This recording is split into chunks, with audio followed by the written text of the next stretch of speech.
Ethan Cole came back to Montana with a scar on his hand and silence in his heart. He brought only his dog Rex and the hope that the mountains might forgive him. But when a lost girl appeared at his door and a hidden hatch revealed files from Project Morning Star, Ethan realized his father's past was a battlefield that never ended. Then came betrayal fire, and the moment one man had to choose between revenge and redemption. Stay with us to the end. You'll see what loyalty really means. Like, share, and subscribe to hear more stories where faith and courage light the dark. The road to northern Montana wound through miles of snow-blanketed pine. The sun hung low, pale as smoke behind the clouds, and the wind carried that dry whisper of winter that settles into the bones. Ethan Cole drove an old green pickup, its heater fighting to stay alive. Beside him, his German Shepherd Rex sat upright, eyes fixed on the white horizon like a sentry still on duty. The radio hummed softly, one of those country stations that faded in and out with the hills. Ethan didn't mind the silence between the static. After 18 years in the Marines, silence had become its own language. He had learned to read it, the difference between peace and warning. What lay ahead felt like both. The road narrowed near the ridge where his father's property began. The sign, half buried in frost, still read, "Cole Farmstead, Private." The paint had peeled so long ago that only the grooves of the letters remained. Ethan stopped the truck and looked out through the windshield. The farmhouse stood 100 yards beyond a shape cut from shadow and snow. The roof sagged. The porch leaned to one side, and the barn looked as if it had been clawed by years of wind. He hadn't been back since his father's funeral, and even then he hadn't stayed long enough to say goodbye. He rubbed a thumb over the scar on his left palm, a gift from his last deployment, and took a slow breath. "Well, buddy," he said quietly. Voice rough from disuse, "we made it." Rex's tail thumped once against the seat. When Ethan opened the door, cold air rushed in, sharp and clean. The snow squeaked under his boots as he walked toward the porch. The world around was hushed, the kind of quiet that makes you hear your own heartbeat. He tested the first step. It creaked, but held. The air smelled faintly of cedar and rust. Rex trotted ahead, sniffing each post, every drift of snow. When they reached the door, Ethan hesitated. His gloved hand rested on the handle longer than it needed to. He expected memories to come flooding back, but nothing did, just that hollow echo of time passing. He pushed the door open. The hinges groaned like an old man waking. Inside, dust hung in the light like frozen breath. Furniture draped with sheets stood in the corners. A single picture frame faced down on the mantel, the glass cracked. Ethan set his duffel on the floor and pulled the cover off a chair. The air carried the faint scent of tobacco wood smoke and something else, something he couldn't name. Rex padded in behind him, nose to the floorboards. Suddenly the dog stopped, ears pricked. A low growl rolled from its chest, directed toward the back of the house. Ethan followed his gaze to the hallway leading to the rear porch and the barn beyond. The growl faded, replaced by an alert stillness. "Easy," Ethan murmured, resting a hand on Rex's neck. The fur was tense under his palm. "It's just wind." But when the wind came, it sounded different, like metal shifting. Ethan set down his bag, unbuttoned his coat, and walked through the hallway. The back door rattled once in its frame. He opened it and stepped onto the porch. The barn stood 20 yards away, dark against the snow, its roof half-caved, one door hanging by a hinge. The same door began to sway gently, though there was no real gust now. Rex barked once, sharp and sudden. The sound echoed through the valley. Ethan's pulse quickened despite himself. He approached the barn slowly, each step crunching over thin ice. When he reached the threshold, he pushed the door aside. It groaned wide open. Inside, faint light spilled across old tools, a rusted tractor, and piles of hay turned gray with dust. The air smelled faintly of burnt oil. Something had burned here once. He crouched, running his fingers over blackened boards near the corner. The wood was brittle, flaking to ash at his touch. A memory stirred his father's voice, gravelly and distant. "Some things aren't meant to be fixed, son. Some things you just leave to the cold." Ethan straightened, exhaling slowly, then looked down at Rex, whose eyes caught the light like amber glass. "Guess the old man left us a project," he murmured. As they walked back to the house, the first snowflakes of evening began to fall thin and slow. The wind moved through the pines with a soft, restless sigh. For the first time since returning, Ethan felt the weight of being truly alone and the strange, uncertain peace that came with it. The morning after the storm light broke through a thin curtain of clouds spilling across the frozen hills like silver dust. Ethan rose early, the air inside the farmhouse still cold enough to see his breath. He brewed a pot of coffee on the old stove and stood near the window watching Rex trot through the snow, leaving a single trail of paw prints toward the barn. For the first time, the silence felt less like peace and more like waiting. He decided to start cleaning. Dust coated everything: the floor, the furniture, even the picture frames that hung crooked on the wall. Ethan moved through each room carefully, lifting sheets, sweeping away cobwebs, opening shutters that hadn't felt daylight in years. As he worked, faint memories flickered: his father chopping wood on the porch, the smell of grease and pine oil a summer afternoon that seemed to belong to another life. Near noon, while clearing a shelf in the living room, he found a small wooden box wedged behind a row of old manuals. The hinges creaked when he opened it. Inside lay a few yellowed letters, a tarnished lighter, and a photograph curled with age. He held it to the window. The image showed a young boy, himself no older than 8, standing beside a smiling woman with dark hair tied in a loose braid. Written on the back in neat ink were the words, "Grace and Ethan, summer '87. Ethan stared at the name, Grace. He remembered no one by that name yet. Something about her face tugged at a place he had long closed off. She looked kind, almost familiar, like a memory that refused to settle. He turned the picture over again, tracing the handwriting with his thumb. His father's handwriting had always been heavy, deliberate. This one was different, light, precise, the way teachers write. "Who were you?" he murmured to the photograph. Outside, Rex barked one sharp sound, followed by another. Ethan slipped the photo into his jacket pocket and stepped out onto the porch. The cold bit at his skin, and the snow crunched beneath his boots as he followed the sound toward the barn. Rex was digging near the fence line behind the old structure, his paws flinging clumps of frozen dirt. "What is it, boy?" Ethan called, kneeling beside him. The dog paused, tail stiff, and nudged something half buried in the earth. Ethan brushed away the soil with his gloves. It was a piece of metal, small and flat, coated in rust. When he wiped it clean, his heart stilled. It was a dog tag. The name stamped into the metal read, Thomas Reed.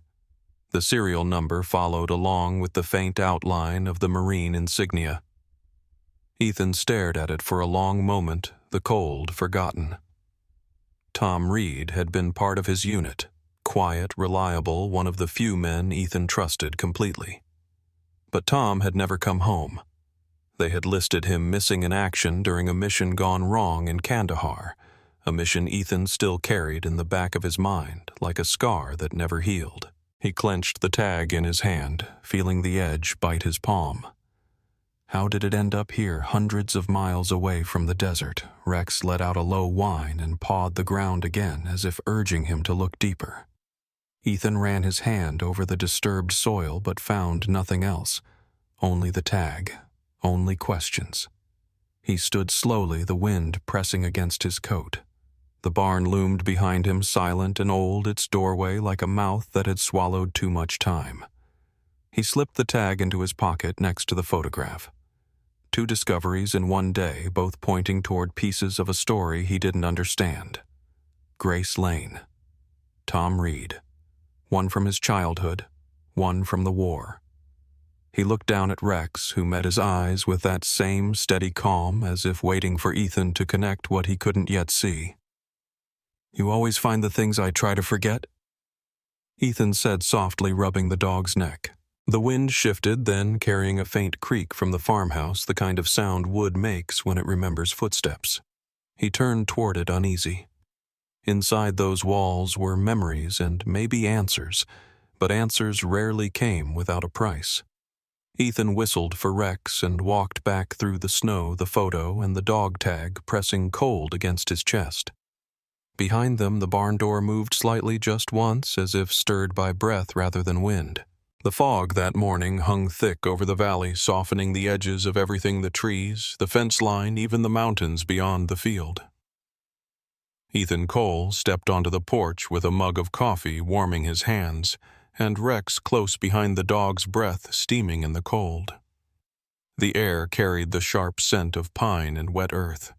He had barely slept, his mind looping between the photograph of Grace and Ethan summer '87 and the dog tag marked Tom Reed. Something about those two names gnawed at him like two separate trails that were meant to meet somewhere ahead. He leaned against the porch rail, staring out through the mist, when Rex suddenly tensed. The shepherd lifted his head, ears pricked, body alert. Ethan followed his gaze toward the long dirt road cutting through the fog. At first he saw nothing, just the slow swirl of white, but then a shape appeared, small and moving unsteadily. As it came closer, he saw it was a child. The girl couldn't have been more than 10, wrapped in an oversized red coat, a green backpack slung over one shoulder. Her hair, the color of chestnut, clung damp to her cheeks. She stopped at the gate, breathing hard, her eyes wide with uncertainty. "Morning," Ethan called, setting his mug down. His voice sounded too loud in the fog. "You lost?" The girl hesitated, clutching the strap of her backpack tighter. "Are you Ethan Cole?" she asked, her voice small but clear. He froze for a moment. "Yeah," he said slowly. "Who's asking?"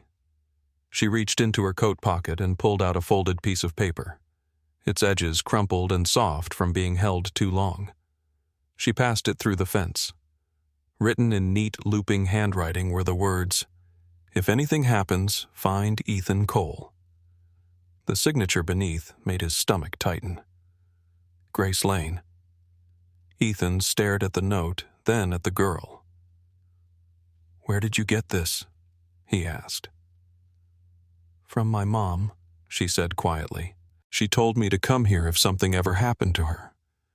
Her voice trembled at the last word. Rex stepped forward, sniffing her hand gently, then wagged his tail once as if in approval.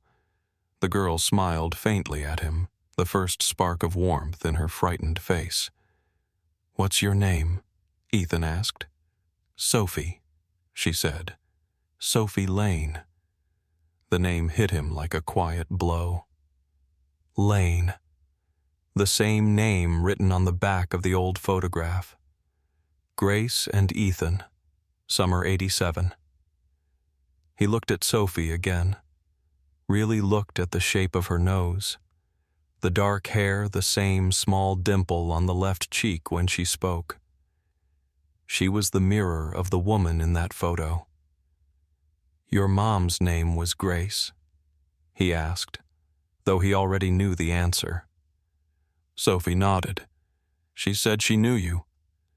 The wind shifted then, carrying the faint rattle of the barn door behind them, and Ethan felt the ground tilt slightly beneath the weight of realization.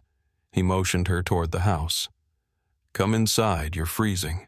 She hesitated, glancing back down the road as if expecting someone else to appear from the fog, then followed.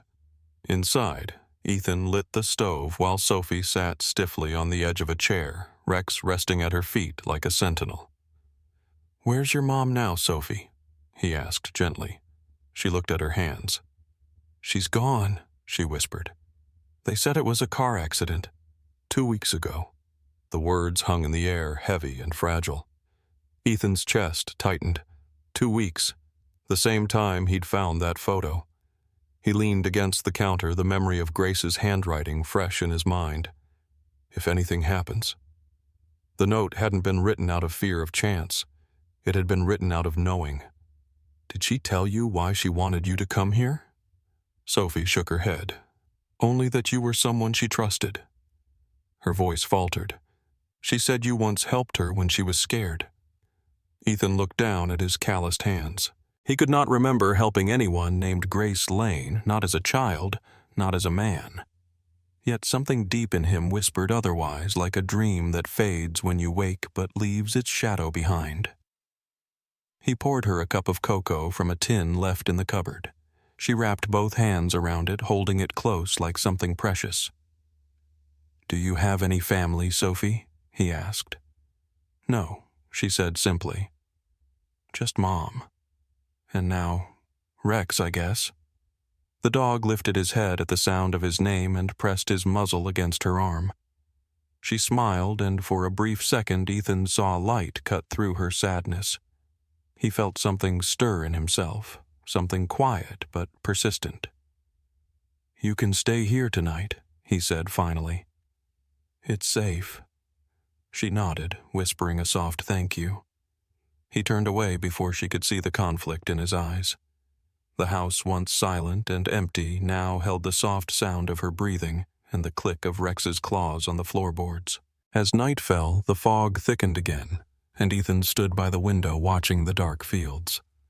Somewhere out there lay the answers to too many questions: who Grace really was, how Tom Reed's tag ended up here, and why a dead woman had sent her daughter to find him. Behind him, Sophie slept on the couch, Rex curled protectively beside her. Ethan stared into the fog and felt the first thread of purpose he'd had in years tighten in his chest. The morning sun rose pale and uncertain, glinting off the frost that clung to the windows. Ethan Cole sat at the kitchen table with the phone pressed to his ear, his voice calm but edged with a kind of weariness he couldn't shake. Across the room, Sophie Lane sat quietly tracing the rim of her cocoa mug with her finger while Rex lay stretched near her feet. The woman from the county office spoke politely but distantly, the way people do when following a list of procedures. "Mr. Cole, we don't have any legal record connecting you to Miss Lane," she said. "Since her mother is deceased and there's no documentation naming a guardian, we'll have to take custody until placement can be determined." Ethan's jaw tightened. "She's 10 years old. She's scared. You can't just—" "We'll send someone in the morning," the woman interrupted softly. "Please make sure she's ready." The call ended with a click that sounded louder than it should have. Ethan set the phone down and stared at the floor for a long moment. Sophie looked up, reading his silence as only children can. "They're coming to take me, aren't they?" she asked. He nodded slowly. "They just need to figure out where you'll stay." "But Mom wanted me to stay here," she said, her voice small but certain. Rex lifted his head and let out a low whine as if agreeing. Ethan rubbed his temple. "I know, kiddo. But it's not that simple." "It never is," she murmured, echoing words that felt far older than her years. The day passed in uneasy quiet. Ethan tried to focus on repairs around the house, hammering loose boards, checking the truck's engine, anything to keep from thinking. Sophie helped by sweeping the porch, her small hands red from the cold. By dusk, the sky burned orange behind the pines, and the wind carried the smell of snow coming again. Ethan made soup from a can and set 2 bowls on the table. Sophie ate a few bites before setting her spoon down. "Will they let me keep Rex?" she asked. "He's not mine," Ethan said gently. "He's yours now," she replied without looking up. The words hit him harder than he expected. That night, after Sophie went to bed in the small upstairs room, Ethan sat by the fire listening to the wood crackle and the wind hum through the eaves. The house no longer felt empty, but it didn't feel settled either. He thought about Grace, about the note she'd written, about the coincidence of all of it. Coincidences were for people who didn't believe in consequences. He rubbed the old dog tag in his pocket until the metal warmed against his palm. Somewhere above him, a floorboard creaked. Rex stirred from his place near the hearthhead, snapping up ears, alert. Then without a sound, he rose and padded toward the stairs. Ethan followed. The hallway light flickered as he reached the landing. Sophie's door stood half open and Rex was sitting in front of it, tail-stiff eyes fixed on the floorboards. "What is it, boy?" Ethan whispered, stepping inside. Sophie slept soundly under the quilt, her breathing even. Rex gave a soft growl, low and uncertain, then began pawing the wooden floor near the foot of her bed. Ethan crouched beside him, confused. "There's nothing there," he said, but as he touched the floor, he felt it a faint hollow beneath the boards. Rex dug harder claws, scraping wood until a small square outline appeared. Ethan brushed the dust away with his sleeve, revealing a recessed metal ring almost invisible against the planks. His pulse quickened. He pulled gently. The section of flooring lifted with a creak, revealing a dark space beneath cold air rising from below. A hidden hatch. The scent of soil and old iron drifted upward, dry and unfamiliar. He glanced toward Sophie, still asleep, then at Rex, whose eyes glowed faintly in the dim light. "How did you know?" Ethan murmured. The dog didn't move, just waited patient and steady. Ethan lowered the hatch carefully and sat back on his heels, the weight of discovery pressing heavier than the air around him. Something was hidden beneath this house, something that had stayed secret long before he ever came home. He placed a hand on Rex's head, whispering, "Good work, buddy." Rex's tail brushed once against the floor, then stilled. Ethan looked at the sleeping girl again and felt the strange pull of responsibility deepen inside him. Whatever lay under that hatch had been meant to stay buried, but tonight had changed everything. Tomorrow the county would come to take Sophie away. But before that, he knew what he had to do. The night before dawn was colder than any so far that winter. The wind scraped along the walls like fingertips searching for a way in. Ethan Cole sat on the edge of his bed, boots half laced, the thought of the hidden hatch pressing against his mind like a weight. Downstairs, Rex paced near the front door, restless, while upstairs, Sophie slept the deep sleep of children who still believe the world will make sense when they wake. The county officials would arrive in a few hours, but Ethan knew he wouldn't let them take her away without understanding what Grace had wanted him to find. He grabbed his flashlight, motioned for Rex, and climbed the narrow stairs to Sophie's room. The hatch waited at the foot of her bed, the air above it faintly colder, as if the earth itself exhaled through the cracks. He lifted the board carefully and pointed the beam downward. A narrow set of wooden steps descended into darkness. The smell that drifted up was a mix of dust oil and thyme. "Stay close," he murmured. Rex descended first, his claws clicking lightly on the old wood. Ethan followed one hand on the wall for balance. The space below was small, barely high enough to stand upright. His flashlight swept across shelves stacked with boxes, some marked with faded stencils. Property of U.S. Army. Others bore handwriting he recognized instantly his father's. One box near the back had a sheet of canvas draped over it. The words, "Project Morning Star," stamped in black ink across the lid. Ethan crouched, heart beating faster. He lifted the cover, revealing folders tied with cord rolls of yellowing paper and a single steel lockbox with his father's initials W.C. engraved in the corner. He sat on the cold floor, hands trembling slightly as he opened the first folder. Diagrams, reports, chemical symbols, field evaluations, all stamped, "Confidential." Each page was signed in the bottom corner, William Cole, his father. Ethan flipped through page after page, his confusion deepening. It wasn't a weapons project. The files mentioned behavioral conditioning, combat adaptation, and subject response under induced stress. He saw familiar military jargon he'd read during deployments, but had never thought his father could be part of. He reached for the steel box, pried it open, and found a small bundle of papers wrapped in cloth. At the top lay a letter, written in the rough, uneven hand of someone who had spent his life working rather than writing. The date was nearly 30 years old. The first line made Ethan's chest tighten. "If he ever comes back, tell him I forgive him. I buried the truth to protect him." The signature below was William Cole. Ethan sat in the dim light, the paper trembling in his hand. Forgive him for what? Protect him from what? His memories of his father were few but sharp, stern lessons. Silence at dinner. Long nights when the man worked outside and returned smelling of fuel and smoke. He remembered one winter morning when he had asked why his father built a fence around an empty field. To keep things in, the man had said, and Ethan had never asked again. Now, years later, the answer seemed to echo from these pages. Rex sniffed around the floor, nose pressed against the corner of the box-tail still. He gave a soft whine and then strangely lay down beside the papers, head resting against the floor, as if the scent had pulled him into a memory only he could feel.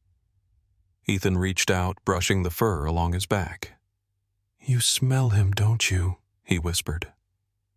The dog's ear twitched, but he didn't move. The air around them seemed to grow heavier, filled with the quiet pulse of the house above the faint ticking of heat pipes expanding. Ethan folded the letter carefully and slipped it into his jacket pocket. He stared once more at the words, Project Morning Star. Morning Star, the kind of name that sounded hopeful, even noble, but his father's tone in that letter told another story. He closed the lid, stood and took one last look around. The walls were lined with metal shelves, and on one beam near the ceiling, something was carved in rough letters. Forgive yourself before the world does. He ran his hand over the words, the grooves cold against his fingers. When he climbed back up, the first gray light of dawn was spreading through the cracks in the shutters. Sophie's room was still quiet. He lowered the hatch, brushed the dust from his hands, and leaned against the wall, thinking. The county car would be here soon. He couldn't explain to strangers what he'd found, and even if he could, they wouldn't care. But Grace's message, his father's letter, the hidden project, they were threads of the same web, and somewhere at the center of it sat the truth he had been avoiding his whole life. Rex stood beside him, tail low, eyes steady. Ethan looked down at him and whispered, "We're not done yet." The dog pressed his head lightly against Ethan's leg, as if in answer. The day broke gray and silent with a thin mist rising from the valley. Ethan Cole stood by the kitchen window holding the letter from his father between two fingers, the paper soft and fragile. Outside, Rex trotted along the fence line, his breath misting in the cold air. Sophie sat at the table still in her flannel pajamas, watching him with sleepy curiosity. She had a way of noticing things Ethan didn't speak about, like how his jaw tightened when he read that letter, or how he avoided the corner of the living room where the floorboards creaked. He poured her a glass of milk and forced a small smile. "The county called," he said. "They're delayed. Roads iced over." Sophie nodded, relief flickering briefly in her eyes. "So, I can stay another day." "Looks like it," he said. The words felt heavier than they should. By late morning, the sound of tires crunching snow echoed down the long drive. Ethan stepped onto the porch, shielding his eyes from the pale light. A dark SUV rolled to a stop near the fence, the kind with government plates he knew all too well. The driver's door opened, and a tall man in a heavy coat stepped out, his posture straight, his movements deliberate. The years had added gray to his hair, but Ethan recognized the face instantly. Colonel Harris, his old commanding officer, the man who had signed his final discharge papers. Cole Harris greeted, his voice smooth but carrying authority that hadn't faded. "Heard you were back in Montana. Thought I'd check in." Ethan folded his arms. "How'd you hear that?" Harris smiled faintly. "Word travels, small world." His eyes drifted past Ethan, scanning the house, the yard, and then lingering on the barn. "Looks like you've been busy. Fixing up the old place?" Ethan nodded slowly. "Just cleaning out what's left." Harris's gaze narrowed slightly, the kind of look men develop from decades of reading silence better than words. Your father had quite a reputation. Brilliant man, stubborn as the day was long. I worked with him once years back. Didn't end well. Ethan kept his expression still. That's so. He left some unfinished business, Harris said. Rumor is he was working on something big before he retired. He took a slow step closer. You find anything down there worth mentioning? The question hung in the air like frost. Ethan felt his pulse rise but didn't flinch. Just dust and old memories. Harris studied him for a moment longer, then nodded as if satisfied or pretending to be. Good, he said simply. You know how people get when they start digging up the past. He extended his hand. Ethan shook it, the grip firm and cold. Well, Harris added, stepping back toward his car, if you need anything. Supplies, contacts, an old friend to talk to, you know where to find me. He slid into the driver's seat and started the engine. Before pulling away, he lowered the window. Your father was a complicated man, Cole. Sometimes the things we inherit aren't always what we think they are. The SUV rolled down the hill, the tires leaving deep impressions in the snow. Ethan stood watching until the sound faded. Rex padded up beside him, ears tilted back. Yeah, Ethan murmured. I don't like it either. He went back inside, trying to ignore the unease that had settled in his gut. Harris showing up wasn't coincidence. Nothing about him ever was. That night the wind shifted colder than before, pushing against the windows with a low hum. Sophie was asleep upstairs, curled beneath the quilt, and Ethan sat near the fireplace, the old letter open on his knees. The words blurred in the light. I buried the truth to protect him.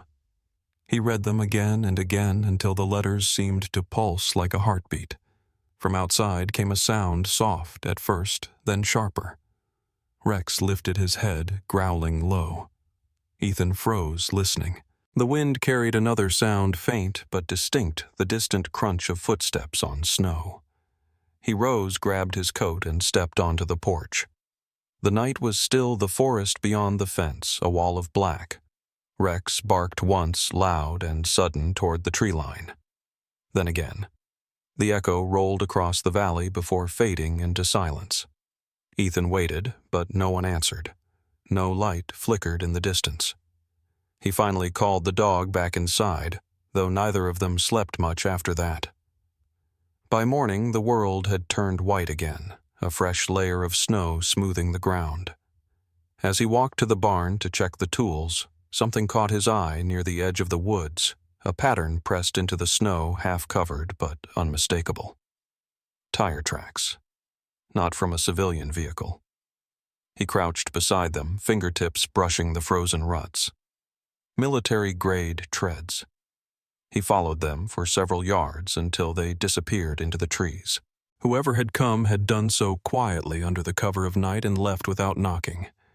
Ethan straightened, the cold biting through his gloves. The world around him looked peaceful, but peace was only a surface thin as ice.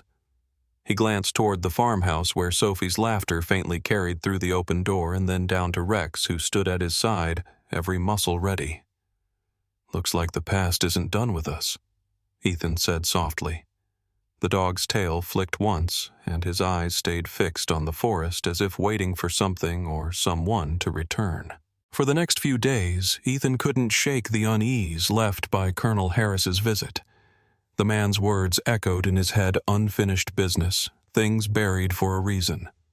He started going through every document in the basement again this time, reading slower, connecting details he had overlooked before. The folders labeled Project Morning Star were thick with reports, most typed on old paper, their ink faded, but legible.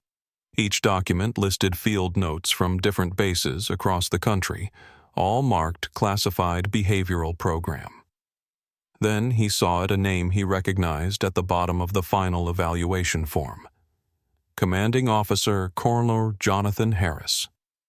Ethan's stomach dropped. He flipped the next page, and there it was, again Harris's signature beside the words, Experimental Trauma Response Study. The more he read, the colder he felt. The project had not been medical research. It was psychological conditioning. Soldiers with severe PTSD were subjected to sensory deprivation, sleep interruption, and chemical triggers to test combat re-engagement resilience. Most of the names on the participant list had red stamps across them. Deceased. But one note at the end caught Ethan's eye. Dr. William Cole filed an internal report questioning the program's legality. Report sealed under Directive 41A. His father had tried to expose it.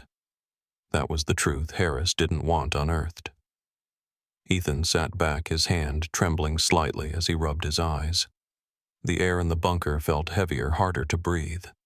He looked at Rex lying near the bottom of the steps, watching him silently. He was trying to stop it, Ethan whispered. And they buried it all right here. Rex gave a low whine as if agreeing. Ethan packed the documents into a waterproof case and locked it in the shed behind the house, knowing now that Harris's late-night visitor wasn't coincidence, it was surveillance. The next morning, the house felt unusually still. Sophie was in the living room drawing while Rex drank from the kitchen bowl. Ethan noticed the dog pause, lift his head, and blink oddly as if dizzy. Within minutes, Rex staggered, his legs giving way. Ethan dropped to the floor beside him. Hey, easy boy, he said, his voice tight with fear. Rex's breathing was shallow, his tongue pale. Ethan carried him to the truck, shouting for Sophie to stay inside, and drove straight to the nearest veterinary clinic 20 miles down the ridge. The vet, Dr. Patterson, ran tests while Ethan paced the small waiting room. Has he eaten anything strange? The doctor asked. No, just water food, same as always, Ethan replied. The man frowned. Then it's something in the water. 2 hours later, he came out holding a small report. Traces of organophosphate compounds, Patterson said quietly. That's military-grade solvent. You sure you're not near an old depot? Ethan froze. No, just my family's land. Old well out back. Patterson nodded grimly. That's the source, then. He ingested enough to cause acute poisoning. We can stabilize him, but you should test that water immediately. Ethan sat beside Rex in the clinic overnight, the dog's breathing steady but weak. He ran his hand through the thick fur and whispered, You stay with me, pal. We're not done. When dawn came, he filled 2 sample jars with water from the well and sent them to a private lab in Helena. 3 days later, the results arrived. The report confirmed what he already suspected: the contamination wasn't accidental. It matched a compound used in chemical sleep deprivation trials during the 1990s. The same compound listed in the Project Morning Star files. Someone had dumped the chemicals into the soil to erase evidence. That night, Ethan walked out to the well with a flashlight. The wind was soft, the forest quiet except for the distant cry of an owl. He knelt by the edge, shining the beam down into the water's reflection. The dark surface rippled faintly, disturbed by nothing visible. He imagined his father standing there years ago, realizing what had been hidden beneath his own land, writing that letter of forgiveness, because he knew what silence would cost. Harris had buried the truth, and William Cole had paid the price for trying to reveal it. Ethan straightened, his breath clouding in the cold air. Behind him, Rex moved slowly, still weak but determined, pressing against his leg. The dog's loyalty, even now, anchored him more than anything else could. They poisoned the ground to hide their sins, Ethan said softly, staring into the well. But they didn't count on us finding it. He looked toward the distant ridge where the road wound down to the valley, the same path Harris had driven days ago. Somewhere out there, the colonel still believed his secret was safe. Ethan knew better now. When he returned to the house, Sophie was waiting at the kitchen table, her eyes wide with worry. "Is he going to be okay?" she asked. Ethan nodded slowly, placing a hand on her shoulder. He will. And we're going to make sure no one else gets hurt by what's buried here. She glanced toward the window where Rex lay resting near the door and whispered, "Mom used to say the truth always finds a way." Ethan managed a faint smile. Then I guess it just did. The wind returned that week, carrying with it the scent of thawing pine and cold metal. Ethan Cole stood near the barn repairing a broken latch when he heard the crunch of tires again, slow and deliberate on the gravel road. His hands stilled. He didn't need to turn to know who it was. Colonel Harris's black SUV came into view, headlights dim under the gray afternoon light. The man stepped out, buttoning his coat against the chill, his breath forming short clouds. "You're hard to find when you don't answer your phone," Harris said evenly. Ethan wiped his hands on a rag. "Didn't think we had anything left to discuss." "We do." Harris replied, his tone calm but weighted. His gaze drifted toward the farmhouse where Sophie's drawings hung in the window. "This is a quiet place. Safer if it stays that way." Ethan crossed his arms. "You didn't drive out here to talk about scenery." Harris's eyes narrowed, then softened, a mask of empathy sliding over authority. "Grace Lane came to see me a few months before she died," he said. "She was asking questions about your father, about what he might have been hiding. She mentioned something buried under this property." Ethan's pulse kicked. "She said you were the only one who could tell her the truth." Harris nodded slowly. She wanted to expose it. She didn't understand that what's down there isn't just old paperwork. It's classified material. Dangerous if taken out of context. Ethan's voice stayed steady. Dangerous to who? Harris exhaled, his breath fogging between them. "To everyone. Your father was a patriot, but he didn't see the full picture. There are things that were done to protect this country. Things that don't belong in the open." Ethan stepped closer, like poisoning a well. For the first time, Harris's expression faltered. "Be careful what you accuse Cole. The ground here holds more than secrets. It holds responsibility." He glanced once more toward the woods, then turned back to the car. "Let sleeping ghosts lie," he said quietly, and drove off, the snow spitting from his tires like dust from a grave. The sound faded, but Ethan stood there long after, his heart thudding against the cold air. He went inside and found Sophie reading on the couch, Rex lying with his head on her feet. "Stay inside, kiddo," he said softly. "I need to check something." Down in the basement, the air felt heavier than ever. He opened another storage crate near the wall, one he hadn't touched before. Inside were standard-issue military supplies, canteens, field rations, a rusted compass, but at the bottom lay a small sealed envelope marked Cole, personal. Inside, wrapped in plastic, was a USB drive. Ethan hesitated, then carried it upstairs to his old laptop. The screen flickered to life, the logo glowing faintly before the video loaded. The image was grainy, filmed at night under harsh floodlights. Men in military uniforms worked beside an open pit. Among them stood Colonel Harris, younger but unmistakable, directing others with clipped gestures. Behind them, crates marked hazardous. Chemical storage were being lowered into the ground. The camera panned briefly to another man standing apart, William Cole. His face was drawn, his posture tense. The sound crackled and Harris's voice came through. "No records. Once this is sealed, it never happened. You understand?" The younger William replied, his tone low but clear. "You're burying poison, not mistakes." The video trembled slightly as if the cameraman had flinched. Then a deafening explosion sounded in the background, probably a test detonation. Ethan jolted in his chair, the noise sharp even through the old speakers. From across the room, Rex whined sharply, tail tucked, his body rigid. The dog's ears flattened and he began pacing in circles, barking once, twice, then stopping abruptly as if trapped in memory. Ethan muted the sound, but Rex didn't calm. He pressed his body close to Ethan's leg, trembling. The reaction was instinctive, born from something deep and old. The sound was the same tone and frequency as the explosions they had both lived through overseas. Ethan reached down, resting his hand on the dog's shoulder until his breathing slowed. "It's okay," he whispered. "You're safe." But his own voice shook. He played the video again this time, with the sound low, watching as Harris and the others shoveled dirt over the pit. At the end, William turned toward the camera face caught in the harsh light and said quietly, "If this ever sees daylight, it means I failed to stop them." Then the footage cut out.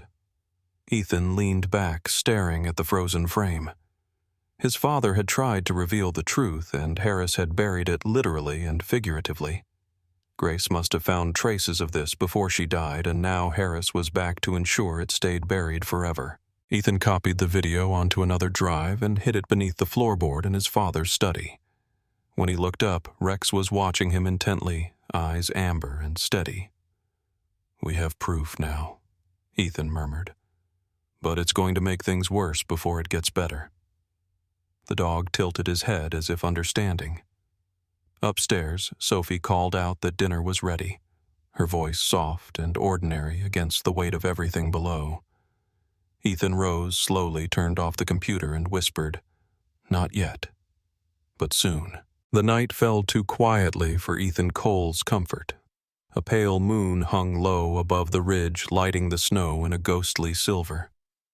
Inside the farmhouse, Sophie had just gone to bed, and Rex rested near the door, his breathing slow but steady after days of recovery. Ethan sat by the desk in his father's study, the USB drive lying beside the old radio set, its dials worn smooth by time. The proof was all there. Everything Harris had buried, everything William Cole had died protecting. He had to decide what to do next.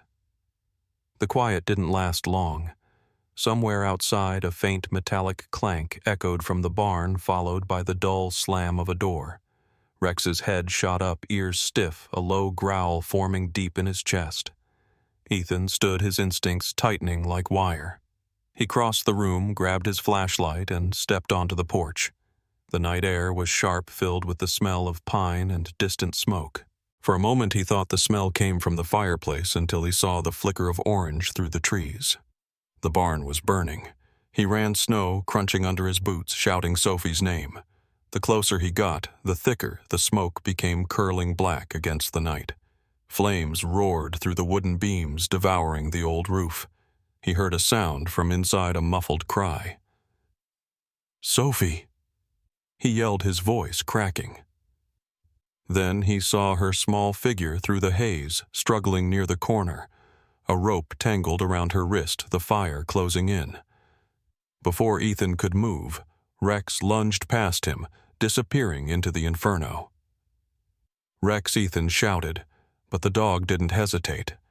Inside the barn, the heat was unbearable. Sparks rained down like fireflies from hell.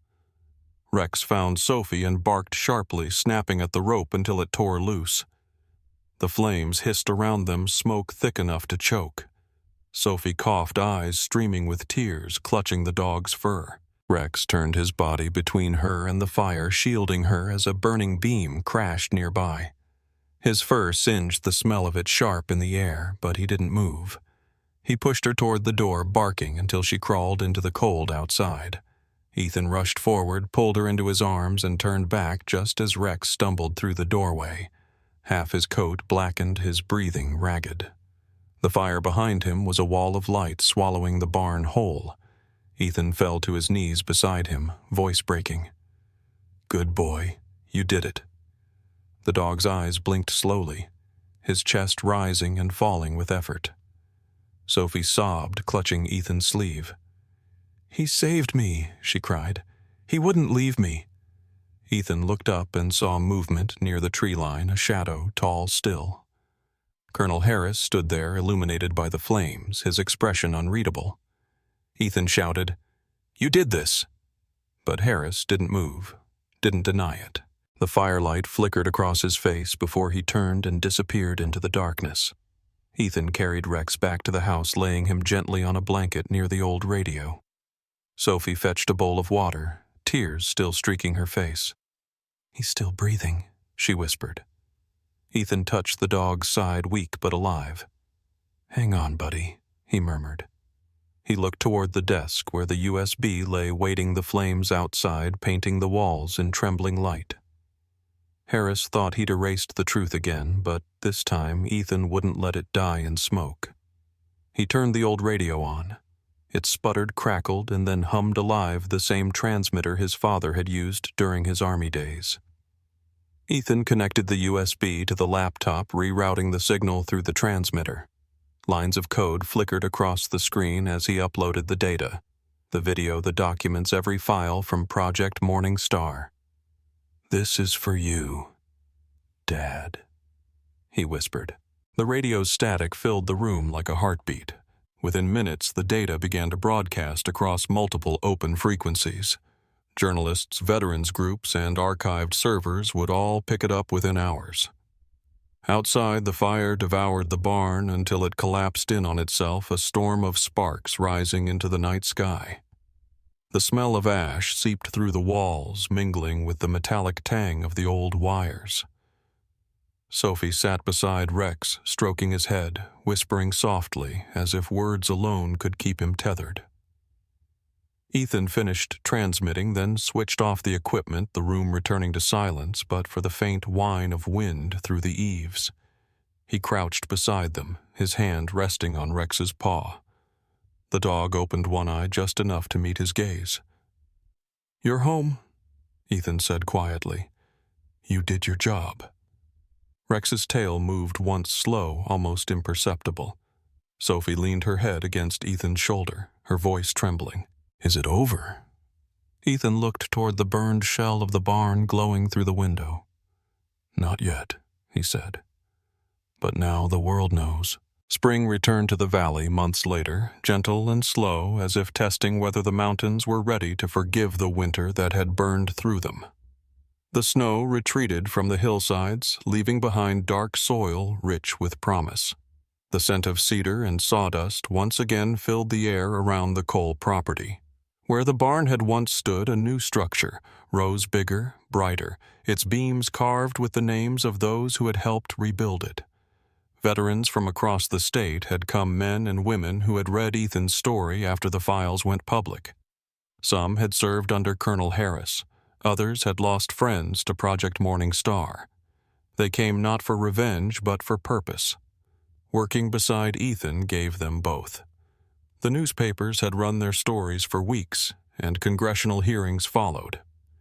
Harris had been relieved of his duties pending investigation, though no official statement ever named him.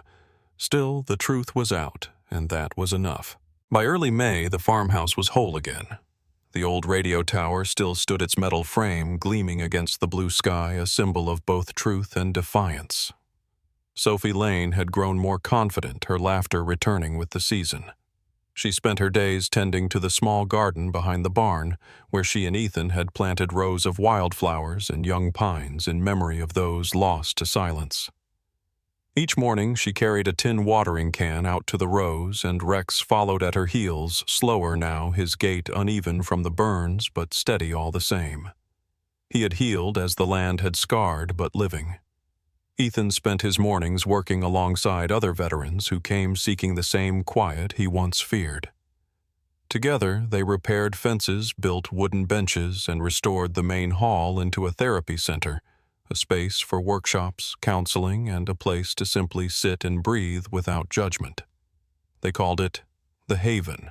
A wooden sign above the doorway read, "Built for the broken, kept by the faithful." It was Sophie's idea, painted carefully in her looping hand. On the day of the reopening, a small crowd gathered outside the lodge. The press arrived too, though Ethan kept to the background, letting others speak first. A reporter from a national paper approached him while he was fixing a flagpole near the porch. She was polite but persistent, a young woman with a notepad, and the kind of curiosity that didn't fade with easy answers. "Mr. Cole," she said, "it's been nearly 4 months since your story broke. The investigation into Colonel Harris is still ongoing. You could have gone back to the Marines, reclaimed your rank, maybe even testified in person." Why stay here?" Ethan paused, tightening the last bolt on the pole before turning to face her. Behind them, Sophie knelt in the dirt planting marigolds near the fence. The sunlight caught her hair, and Rex lay stretched beside her, eyes half-closed, content. Ethan watched them for a long moment before speaking. "The Marines taught me how to survive," he said quietly. "But this place teaches me how to live. Out there, I fought to keep men alive. Here, I help them remember why they should want to be." The reporter wrote quickly, her pen scratching against the page. "So this is home now?" she asked. Ethan nodded slowly. "Home isn't where you're born," he said. "It's where the noise finally stops." The words hung in the soft wind carried through the clearing, echoing faintly against the rebuilt walls. Sophie turned, smiling, and waved at him. He lifted his hand in reply. Later that evening, after everyone had left and the last of the cars disappeared down the dirt road, Ethan stood on the porch watching the valley fall into dusk. The sky burned gold behind the ridge, and the air hummed with spring insects and the far-off call of an owl. Rex lay beside his chair, eyes following every movement as if guarding the quiet they had fought to keep. Sophie's laughter drifted from the garden where she tended the last of the day's plants, her voice blending with the rustle of wind through young trees. Ethan reached down, resting his hand on Rex's head. The dog pressed closer, his breathing slow but steady. "You did good, old friend," Ethan whispered. "You kept us together." The radio inside crackled softly on its own, the faint hum of distant frequencies finding their way across the air. He smiled at the sound, imagining his father somewhere beyond the static listening. As night settled, Sophie finished her work and came to sit beside him on the porch steps. "Do you think Mom would have liked it here?" she asked. Ethan looked out over the land, the garden, the new barn, the light glowing from the windows. "She would have loved it," he said. "She believed in second chances. So did your Uncle William. So do we." Sophie leaned against him, quiet for a moment. "Then we'll keep it that way," she said. The stars began to appear one by one across the darkening sky. Rex shifted slightly, resting his head on Sophie's knee. The three of them sat together in the glow of the porch light, a family not bound by blood, but by survival, by loyalty, by the simple grace of having stayed. Somewhere in the valley, the first frogs began to sing their low voices, blending with the whisper of the pines. The world felt smaller, safer, and new. Ethan took a slow breath and looked at the horizon. For the first time in years, the silence inside him wasn't heavy. It was peaceful. He reached for the flag rope and raised it gently. The fabric unfurled in the soft wind, catching the moonlight, its edges glowing silver. Behind him, the farmhouse stood steady, rebuilt from ashes and truth. He turned to Sophie and smiled. "Let's call it a day." She grinned and nodded. Rex gave a tired bark tail, thumping once against the floor. Ethan laughed quietly and whispered, "Yeah, we're finally home. Before you go, tell us what you think. What moment stayed with you the most? Was it the fire, the truth beneath the farmhouse, or the bond between a soldier, a child, and a loyal dog? Share your thoughts below and let us know where you're watching from. Your stories keep this channel alive. If you believe in loyalty, healing, and second chances, make sure to like this video, subscribe, and stay with us for the next story. Every view, every comment helps keep these voices and their courage alive.